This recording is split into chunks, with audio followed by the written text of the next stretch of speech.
UDF യോഗം ഇന്ന് ചേരും. ആഗോള അയ്യപ്പ സംഘവുമായി സഹകരിക്കുന്നതിൽ തീരുമാനമുണ്ടാകും. മുന്നണി നേതാക്കൾ ഓൺലൈനായി യോഗം ചേരുന്നത് വൈകിട്ട് 7:30.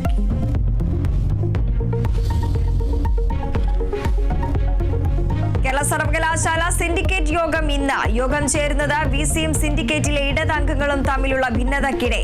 രജിസ്ട്രാറുടെ ചുമതല വഹിക്കുന്ന മിനി കാപ്പൻ യോഗം വിളിച്ചത് നിയമവിരുദ്ധമെന്ന നിലപാടിൽ ഇടതംഗങ്ങൾ.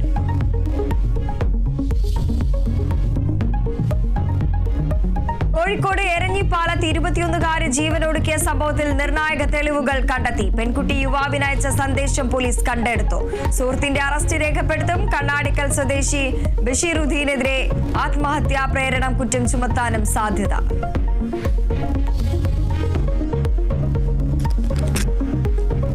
മഴക്കെടുതിയിലും വലഞ്ഞ ഉത്തരേന്ത്യ. ഡൽഹിയിലും ഹരിയാനയിലും കനത്ത മഴ. ഡൽഹിയിൽ പ്രളയ മുന്നറിയിപ്പ്. യമുനാ നദിയിൽ ജലനിരപ്പ് അപകടനിലയ്ക്ക് മുകളിൽ.